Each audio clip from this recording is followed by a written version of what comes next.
Greetings. We now move on to the discussion segment of the evening. I kindly invite Stella Subbiah, creator and producer of the films, and Dr. Ravibandhu Vidyapathy, internationally renowned dancer, choreographer, and percussionist, to kindly come forward and commence the discussion on the works we have just seen.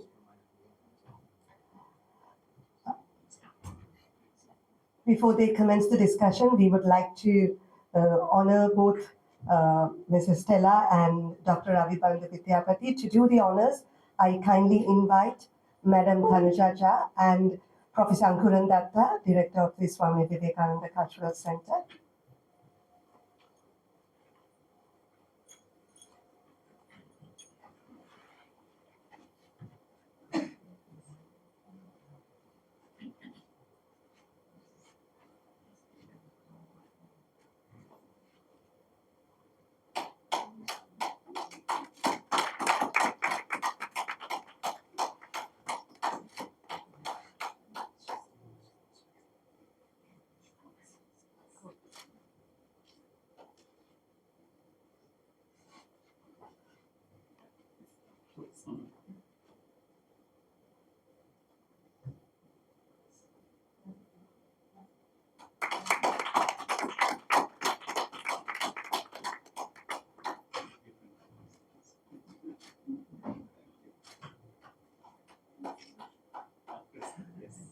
Thank you, ma'am. Thank you, sir.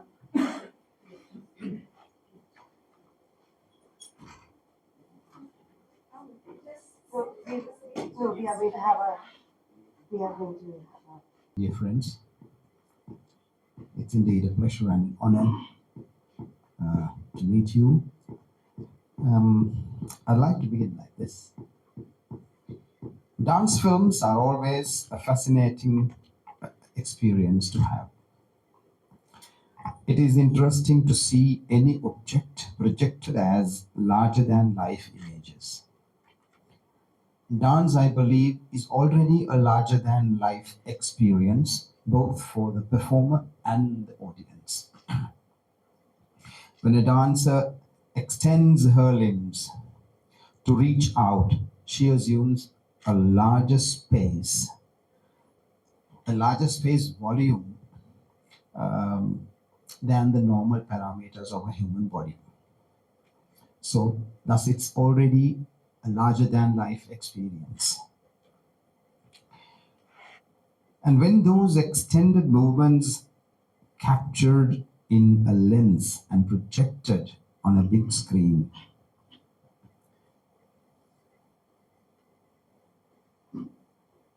that already creates a magical effect on the onlooker.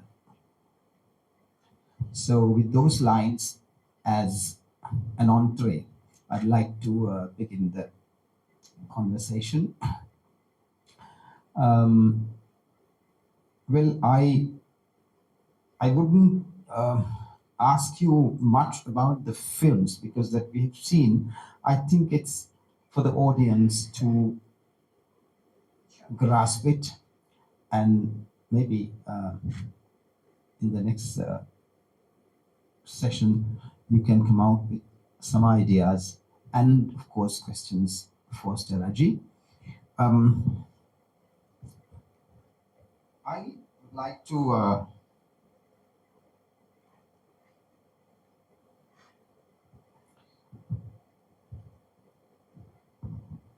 have some questions with you about the techniques, in general of the art of film and the art of dance.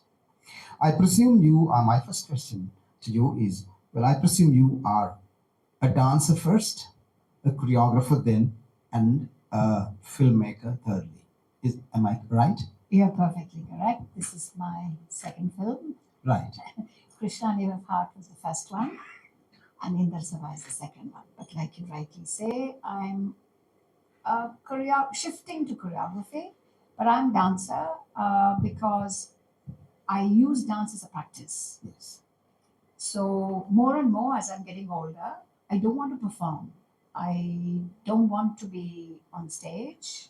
It doesn't give me the joy as I've traveled everywhere, I've performed. I'm not only a government artist, but on my own rights. But somehow I think when you are evolving with age or experience, I enjoy the practice, and the practice reveals stuff which I want to do, Mhm. and therefore film, Right. and therefore choreography, because it's a search you are doing. Because when you're practicing on your own and you're coming with embodiment of the subject in your own body, the challenge is always how do you get that message across.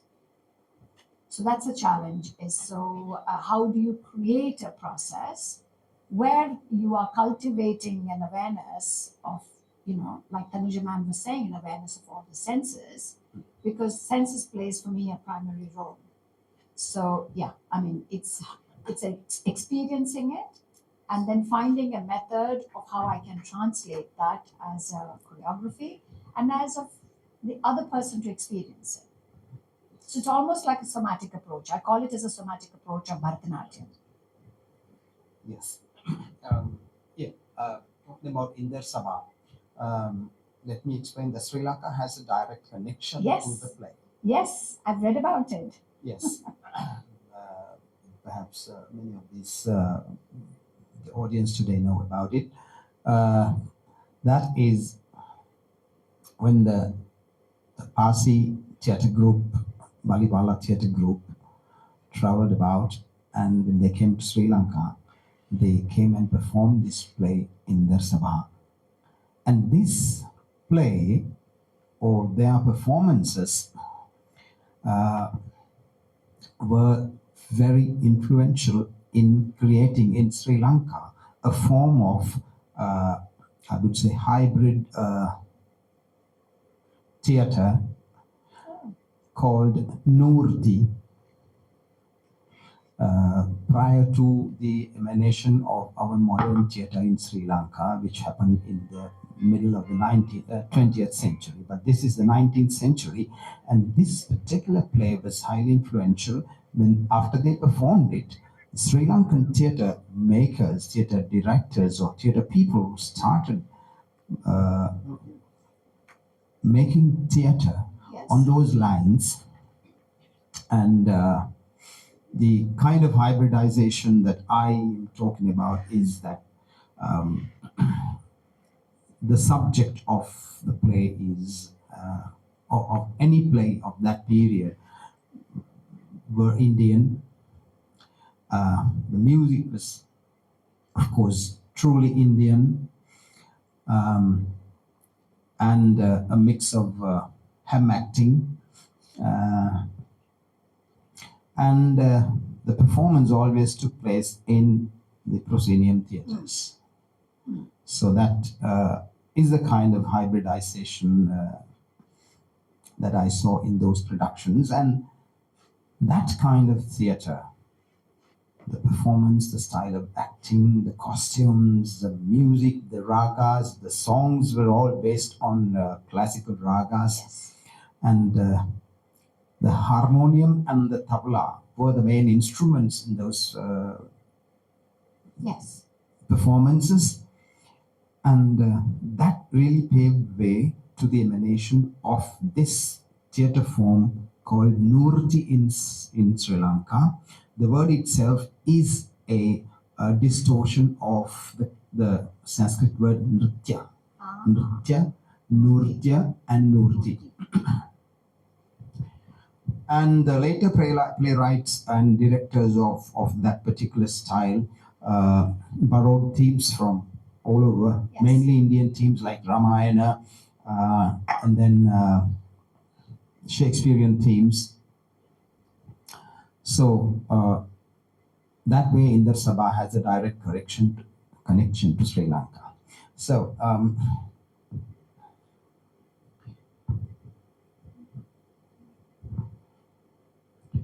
my second question. Screen dance of a dance film is an art that integrates many nuances of the two arts. the dance and film.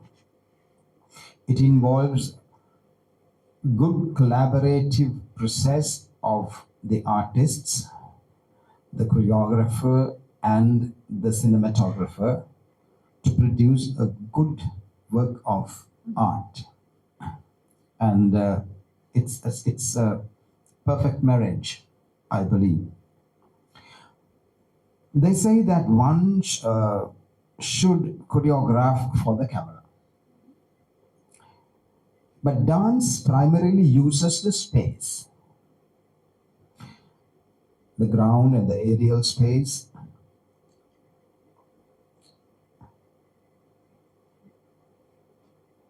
Okay, so the use of space in dance, and again, film also uses space.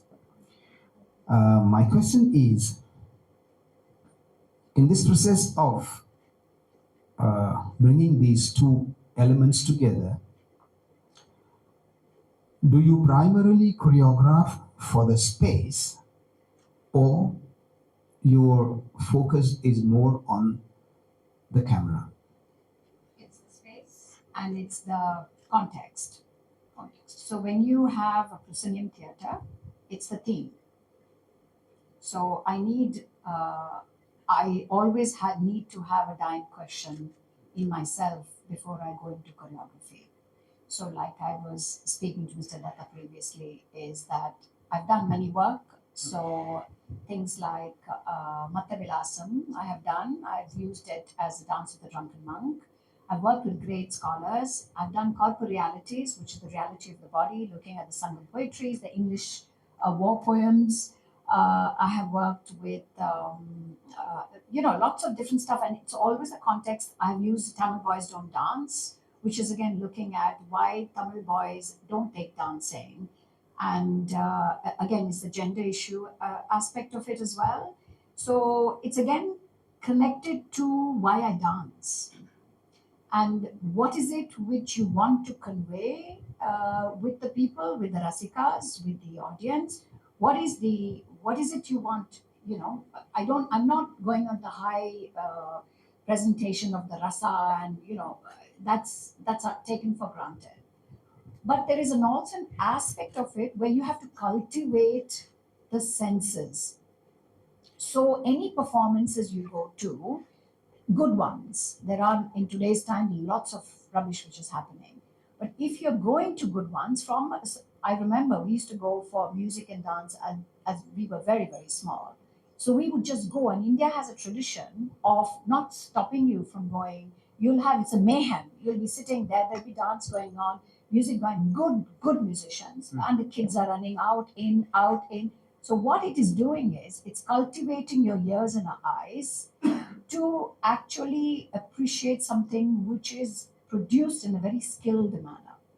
So, as an audience, you need that skill as well to be able to see, view, understand, imbibe, embody, get uplifted, and have some questions about it. In my opinion, that's what art is. So, the choreography, yes, when it's a proscenium theatre, the space is dictated. It's a square space. What do you do with it? So you need to find the theme, and also it's a form. My form is a very skilled form. I had trained in Kalakshetra for 30 odd years. So for me, the form is me, but I have to go from inside to unpick it, to have the rigor of the form. So it's from, and again, music. Music plays an important role. I use Carnatic music always, and the timeline of the music. So as you would have seen, I know I'm digressing, but as you would have seen in Indersala, the words are in Urdu and Hindi. The instruments we have used, again, the scholar who worked with us, he is a Tamil Dravidian Muslim. So he was very, very clear that the Dravidian Muslims have their own take of the art than the Muslims from the north. So if I'm using Carnatic music, so we had to find the correct raga, which kind of complemented the music, the instruments, the embodiment of the emotion. So everything had to be researched, everything had to be accurate. And the costume, everything belongs to the southern part of India. And in that Sabha, like you say, it's a play on its own. It traveled all over. It went to Burma, it went to England. when I went to British Museum, I was really struck because there's so many books with the paintings, with the drawing, the transliterations of all these paris in so many different languages. So what it showed is that a play which was performed by Parsi Theatre Company in Chennai was one of the, and came to Sri Lanka. And they were having great competition of the fairies. Apparently, one of it, the fairies used to swing from one end to the other end on the wire. When I was researching, I read about it. So, what it shows is that we do not exist in isolation. We are all the time enriching ourselves. And as artists, you need that. You need that syncretic nature. And look at it, this was in the court of Lucknow. And, and then he went to Chennai, and it's a precursor to Tamil Natakam. So it's an operatic way. And then in today's time, I'm looking at it to see how am I presenting it and what way am I connecting England and India in a way. So, which itself is a reimagining. Yes, actually, we're talking about connecting and also enriching. Yes. There is this beautiful saying by Tagore Yes. when he says, a sign of a genius is his enormous capacity to borrow, most often without knowing of it. Yes. Yes. He has unlimited credit in the world market of cultures. Absolutely. It is the mediocre who is afraid or ashamed of borrowing because he doesn't know how to pay it back in his own coin. Yes. So that means Absolutely. whatever you are enriched with, it's a kind of a borrowing, but Yeah. knowingly Yes. or unknowingly, both. And whatever that you imbibe, enrich yourself with, must be turned into your own, it should become your own body's Yes. language, body's whatever. I mean, I wouldn't say the word traditionally. I think art within the Indian, I can only talk about the Indian context. Mm. It's very multidisciplinary and it's also very healing. So when you go into learning the skill sets of music, dance, theater, painting, it's a very reflective way of living your life. So it has deep connections with your everyday life. It doesn't have to be disassociated with your everyday life. You don't have to be a performer, but you can still be deeply embodying an art because it just allows you to the creativity allows you to navigate the difficulties in your life. So for me, without art, I can't see how people can survive because then it becomes it's a struggle. It's a struggle. So It's a struggle. Yes, Yeah. and what you just mentioned about the music of it, it struck me that how you used the Urdu Yes. wordings. So the play itself comes with those words. That's right. Yeah. Yes. So I just edited it and worked with an Indian musician. He's a young, very Now, well-known the melodies choreographer. here, the melodies of the songs, Yeah. are they new ones or? No. So you have in the play, they'll tell Yes. you rag, maybe malcounts, Okay. right? Mhm. So he has to find, and there's structures written in the play. What Right. structure, what meter. So you have to find in the Carnatic genre, and Yes. you will be very surprised to know how much of Islamic influences we have in the Carnatic music. Mm. By negating, by putting each culture into little boxes, we are really losing to see what is it which it has influenced what. You're just looking at the influences. You're looking at the colors which has come out from it. Just like we have in Sanskrit, we have the Pali, we have so many different. I mean, I don't see any continent which is as rich as ours, which has so much to share and so much to give. And if we box everything in a little boxes, Yes. where is the beauty in that? Neither. I'm not saying mix it all up and make No, one big it's not a matter of appropriation. mixing. That is where most people misunderstand. Absolutely. It's not mixing. Absolutely. You have to just tease. It's about learning and unlearning.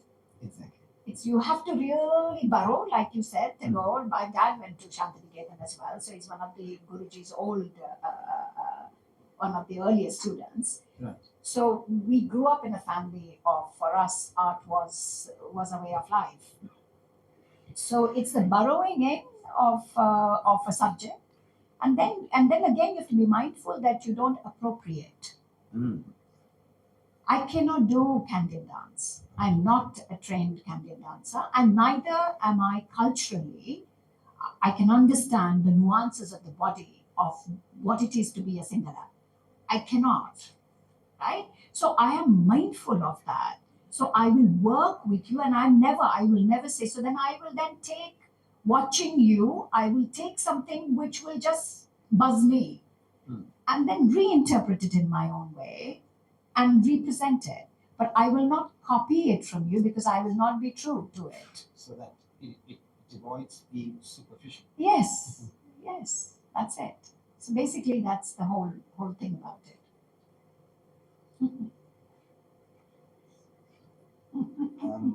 Yeah, I have one more question, I think, yes.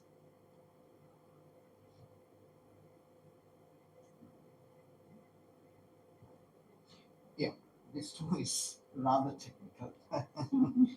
um, that is, dance and film share many commonalities, such as rhythm, space, and movement, Mhm, as we all know. mhm. And movement is very important. Mhm. And in the art of film, the movement works in two forms, I believe. One is the movement of the camera, Mhm.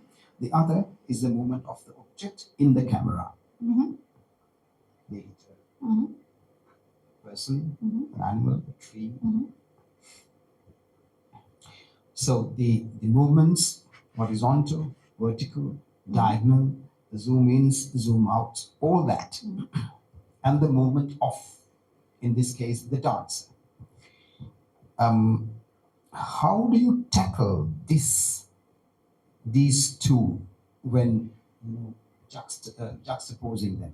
So the camera is not my forte. The camera person films, Yes. but I have tasks. Right. So I have a clarity on when I go and reiki the space. I know the play. I've read the play. I've worked with the musicians. I've gone inside and out. Then I go and see the plays, and then I kind of engage with the space in my own body terms. So I, with the music and with the space, so I know exactly where I want. And also I don't like static pieces. I don't like to use nature as a static backdrop. I need to engage with the nature. So I need to choose the movement which then complements the environment. I can't leave the environment on its own. So I have to use the environment in a way, even for the space. If you ask me to create a piece of work here, the dialogue will be with multiple bodies. Each body is what they're bringing. And there, when I place them on the space, what it will come up with, whether it's this space or this space. So each body is what they will, unconsciously how they will interact with the space, whether even seated space, next to space, standing space. So it's a years of working in choreography that you hone in. So with the natural space is that also. So dance for screen and dance for outside is it's a complex space because it's not a proscenium. So the nature itself is telling you a particular story and is just beautiful. So here in Sesame Court, the nature itself was telling you the pillars. For me, here it was the design of the architect. So it's the pillar which is the South Indian temples. Yeah, the two Nandi was South Indian temple for me, which is the Bharatanatyam, which signifiers are the Bharatanatyam. The water, which is very fluid, and those beautiful vegetation. And then you have the Sufi temple, and then you have the Mughal dome. So the architect has built something with so much of beauty, so much of design and beauty. So you have to give them that credit to see, look at it, how beautifully they have structured it. So you have to be clever or not clever. You have to be sensitive to the fact how do you include that in your dance choreography. Yes, actually, I was going to comment on that Sorry, I fact. jumped on. Yes, no. That was very interesting. Which struck me was that the perfect juxtaposition of movement and stillness, which you Yes. brought out with the architectural forms and how you broke that stillness with the dance movements. Yes. And of course in Indar Sabha, I noticed that you had used minimum camera movements. Yes. But on the other hand, the Krishna film, it was a more kind of an involvement of the camera, the dancer, and the nature. Yes. So in Krishna Nevafa, the task was very different. I had kids, it was the middle of the winter, and I had done pre preparation with them on the story of Krishna. So they were writing 4 lines, 5 lines about what they felt who Krishna was. Because I'm averse to the fact, I take it for granted. I grew up in India, so I know the nuances of Shiva's story, Rama's story, Krishna's story, and text wise, we are very enriched, not superficial here. We studied Sanskrit.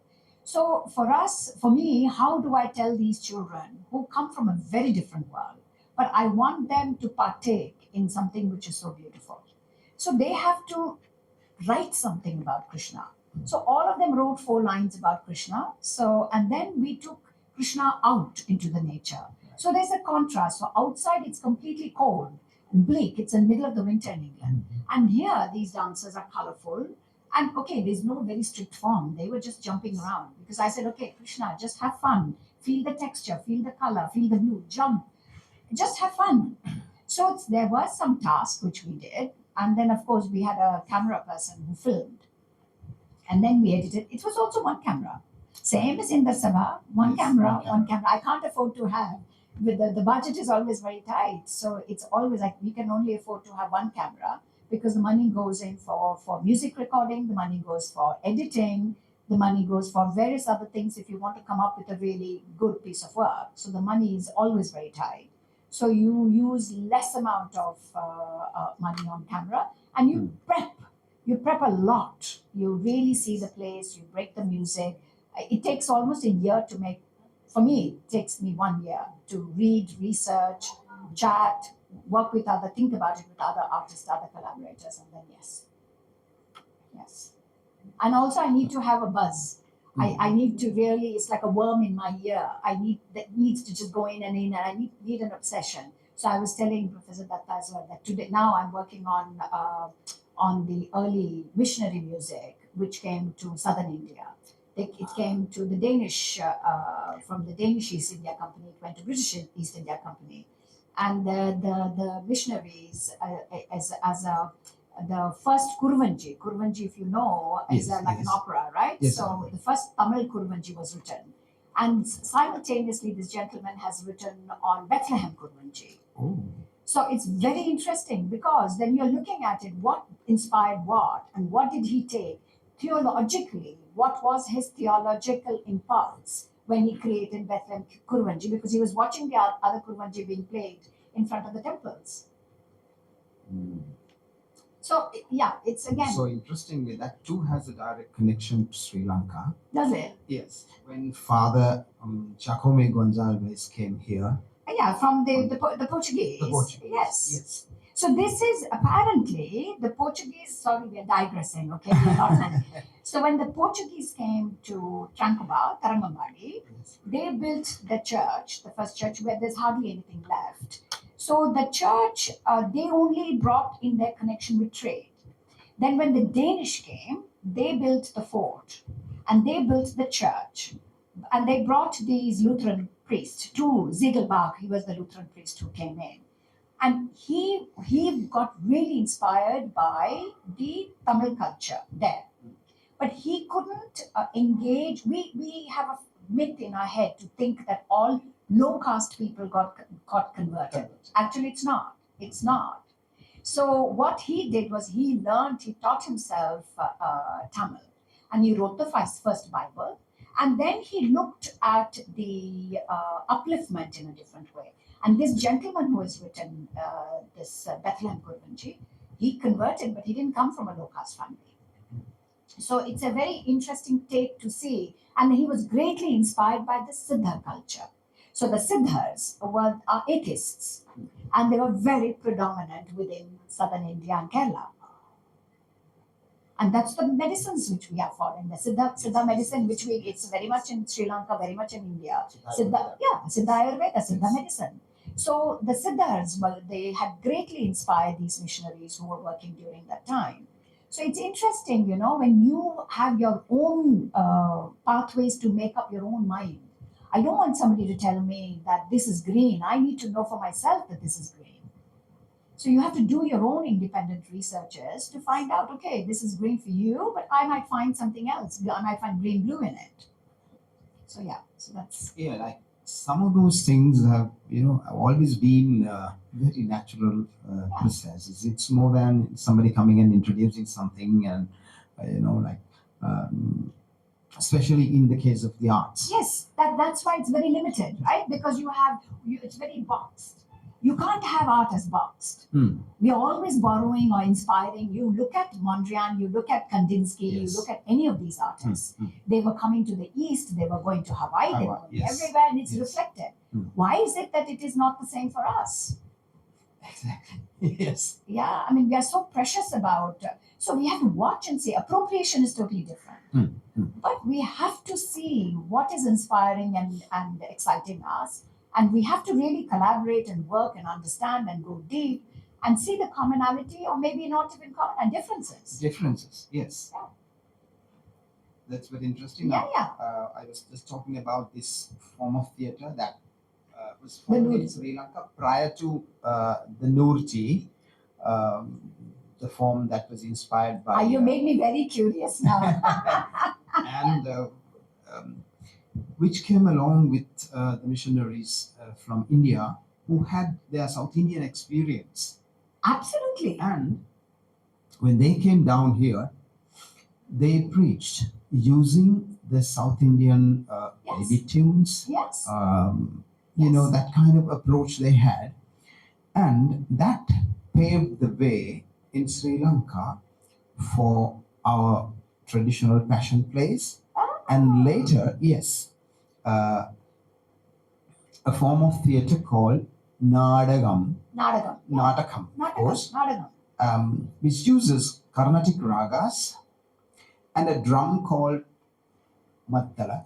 Oh, like Kerala Maddalam. Yeah, like Maddala. Yeah. Yes, of course, the same name. Yeah. And the most interesting and the beautiful part of it is that these missionaries came and they worked with the people, the settlers of the southern, Yes. The coastal areas. Yeah. And this beautiful mix has taken place between the styles of the Maddala, which has now become a purely Sri Lankan drum. Yeah. And a very traditional drum that was used in our ritual theatre, rituals. Wow. Practiced among the people of the coastal areas, which is called the low country drum generally. And the rhythm patterns got integrated. Must be beautifully. amazing. It Yes, was yes. really amazing. Yeah. So those are the little beautiful and most colorful things that one Absolutely. gets inspired by. Absolutely, because you really want to explore to see Yes. what was the mindset of them when they were trying to mix, or not even mix, get inspired, put together. Even the drum syllables, right? It's The mathematical. syllables, exactly. Yeah, it's mathematical. So how was the pattern of this mathematical combination which came into being? Yes, and of So- course, being countries with the same cultural, civilization, the cultural area, we share a lot of, when it comes to drum syllables, we have very, very similar stuff. Yes. I mean, lots. I mean, if you really dig, there's also the shamanistic culture we have, right? So the shamanistic culture, because of the British rule and because of positioning as high art, low art, again, I found in the music. So when the harmonium is used, Yes. yeah. Now harmonium within Christian music has stopped now. Stopped, yes. Okay, and that is to do with positioning yourself as a high art, low art. So when I went for a meeting at the Kalekaveri, so one of the sisters was telling me, "Oh, we don't do harmonium because no, we are using Carnatic music, but we don't do harmonium." So it is not her fault, but it is the narrative which we know, which is we are passing it on. So it's always a particular, very static narrative. So rather than telling our children that explore for yourself and see what comes out of it, look at some of the archival material, look at history, go back to anthropology of dance or whatever. You will find little gems of stuff, and then you might just recreate the stuff. So yeah. So Thank you very much for the illustrious expositions of beautiful ideas and backgrounds about the various factors that one can touch and would get attracted automatically. Yes. So before wrapping up, I would like to open the session to the audience. You may have questions to ask Stella G. just call me Stella. I feel so formal by saying Stella. If you have any burning question, ask. If you don't have any question, that's also okay. Yeah. So, movie and how you dance in this. So, when we see the movie and in the depiction with the background and what you wanted to show, and if we do on the stage, do you feel like when you make these movies with the choreography, with the backdrop that you have used, that you are able to kind of communicate more? Because for the audience also, we get to kind of see, and it kind of makes sense more. We connect like there is one more sense since that I was talking that we kind of see the thing. So do you feel you are able to communicate more, or for you dancing on the stage, or no? You're actually, I'm shifting, because for me it's the film, it's the digital, which I find is giving me a lot of pleasure, because just like you say, it's a consumption. I don't want it to be a high art. I want to make pieces of work so that even if you're sitting in your TV room or on your computer cooking something, I would like you to be able to watch this. So I really feel in the digital world, as we are progressing, and we are inundated with all sorts of stuff, and my eyes get very tired. So I feel there is an exploration to take place where digitally we can look at old stuff and perhaps rework it for newer audiences, perhaps even for me, just to see how will I take, what is my relationship with the past of today. History, it's always history. History just gets me very excited, because I strongly believe that the past informs us of today. So yeah, so digital is the pathway forward. That's what I feel. Yeah, and I thought that you have another element, like you said, that the pillar or the statues, that's another element Yes. that you add to it. So Yes. for us also, we kind of, you see how they are standing and how they're leaning. Absolutely. So, I mean, of course, when they're dancing on the stage, also when we see, I mean, the gestures and all we can make out. But then we see actually the pillar and how they're trying to peek in and how they're. So that kind of gives another dimension to It does. what you are trying to say. It does. I really liked it. Thank you so much. Because again, this production, for me, stage production is a very fine art. So I feel to do a stage production, you have to be a very, very good artist, so that it should not look that you're pretending. And that requires a lot of time to be working to make sure that you really hone the skills, so that you're being and doing. So there is a seamless way of being and doing. But as soon as you start acting, you're not true.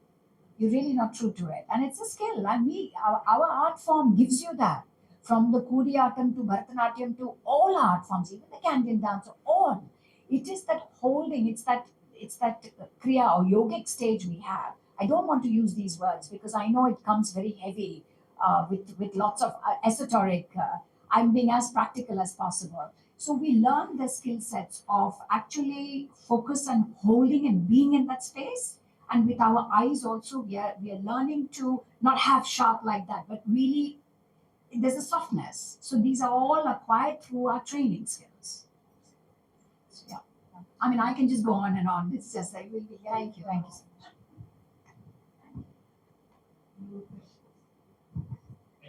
questions.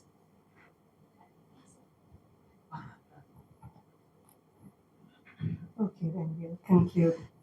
On behalf of Swami Vivekananda Cultural Centre, High Commission of India, Colombo, I would like to thank Mrs. Stella Subbiah for presenting these compelling dance films and sharing your artistic journey with us this evening.